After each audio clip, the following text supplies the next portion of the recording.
Dear distinguished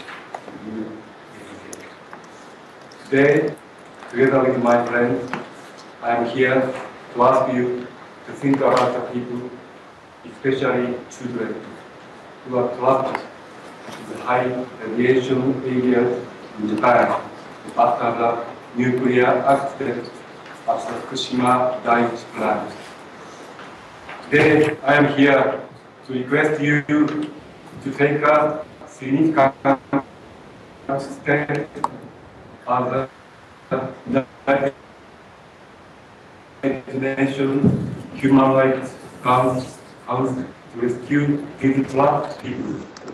They are living in the zone that is equivalent or higher level of the radiation contamination compared to the evacuated zone around the Chernobyl nuclear plant. The health effects of radioactivity is well established. As Dr. Rex has been presented to you, the radioactivity will cause problems not only in your health, but also in the health of your descendants. You also have the actual suffering of the local people who have to escape to faraway location in such a big hurry. In Mr. Itogawa's speech, he can also take a lot about the feeling of the evacuee and his own feeling as a leader of this group of people who have to experience extraordinary circumstances. I categorize, characterize the response of our government with the following three key concepts. First, they have always been extremely selective in their release of necessary information. Second, they play down the effect of the accident. Third, they raise the standard of nuclear safety at their convenience. 25 years prior to the Fukushima nuclear accident, there was a Chernobyl accident. This is something the most relevant to compare with. What did we learn from the experience of Chernobyl? When Chernobyl accident happened, the Soviet government did not provide iodine tablet to its people. This caused thyroid cancer in children.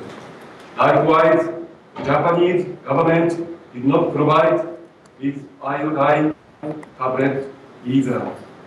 One town even instructed to collect tablets they once distributed. Now, we are finding an unusually high rate thyroid abnormalities among Fukushima children. There is already reported case of one child who has been diagnosed with thyroid cancer.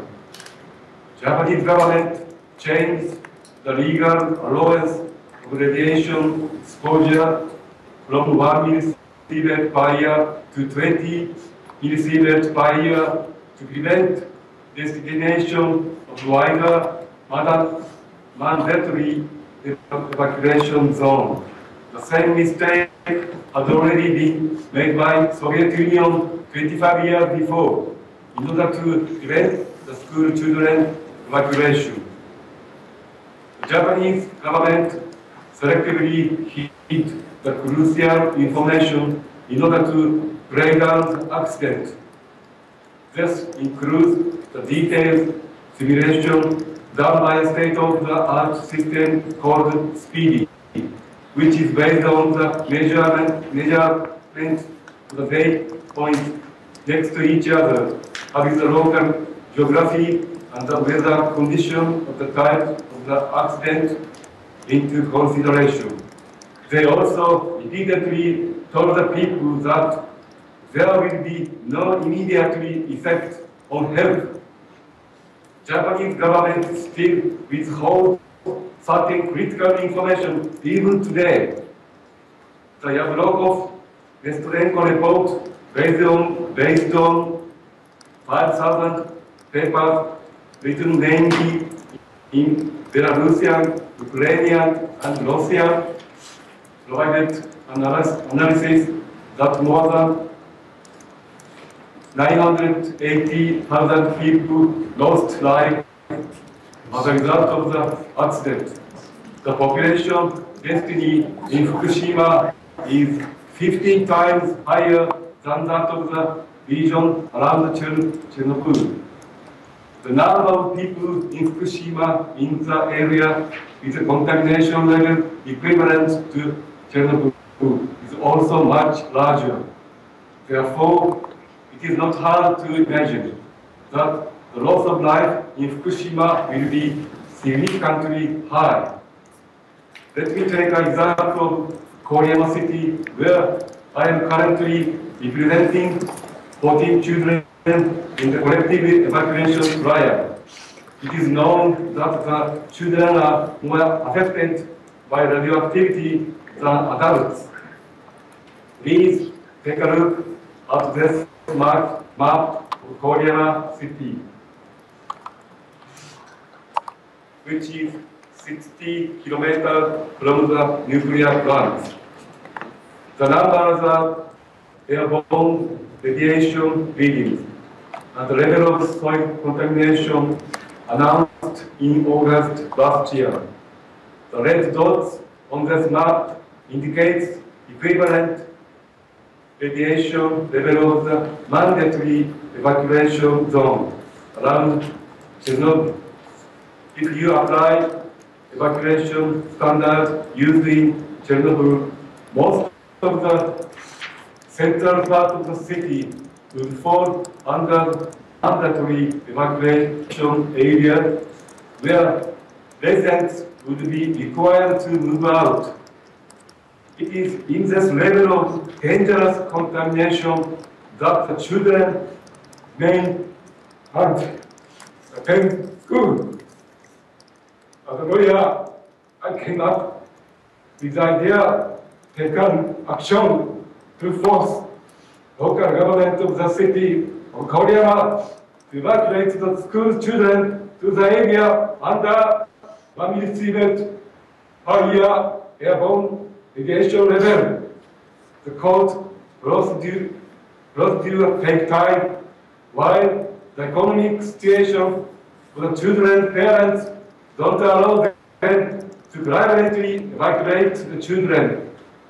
It is also reported that the children who eat lunch from home rather than school lunch are bullied by the peers. Furthermore, some researchers have found out that the radiation reading from the monitoring equipment set up by the government are typically half the dose of the people who are exposed to. We would be very happy to share the evidence of this in case you are interested in.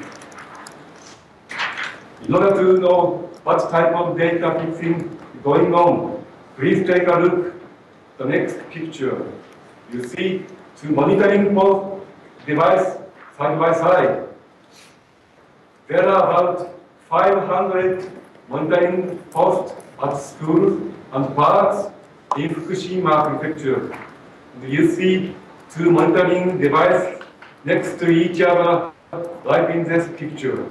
The one on the left is equipment currently used.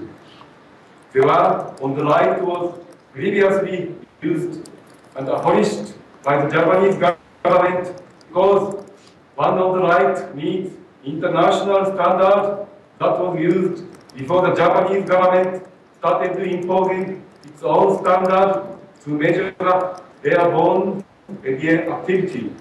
The contract with the company that provided the machine on the right was terminated. The readings from the type of equipment on the right are up to 40% higher. This is a perfect example of how the government is trying to understate the contamination caused by the accident. The government spends a huge budget cleaning surrounding the official monitoring posts too. Let me now talk about actual health condition of the children of Fukushima Prefecture. On September 11, the thyroid examination found abnormalities such as nodule or cyst in 43% out of 42,000 children tested. The numbers for the girls were worse. 54% of the girls from age 6 to 10 had these abnormalities, and 55 for age 11 to 5. What is more, we have discovered in September that one child had pediatric thyroid cancer. However, the government still refuses the linkage of these symptoms to the accident. The Japanese government does not assume responsibility for volunteer evacuation. This means to the resident, the government will not pay if he decided to leave. As a result of this policy, those who cannot afford to leave everything behind and start from scratch have had no choice but to remain in highly contaminated regions regardless of their wishes. The Japanese government should fulfill its moral and regard responsibility for the evacuation of those still living in highly contaminated regions, especially the children. So what can we do? The answer is simple. We should immediately evacuate the people, especially the children, out of high radiation zones. Why does it have to be done immediately? Chernobyl suffered casualty of 980,000 people despite its internationally accepted evacuation standard. It was not because the standard was not accurate, but rather because it was implemented 5 years after the accident. For many, it was too late. This is why we must move the children out of the radioactive contamination now. I hope you now feel like joining force to protect human life in Fukushima. Thank you very much for your attention.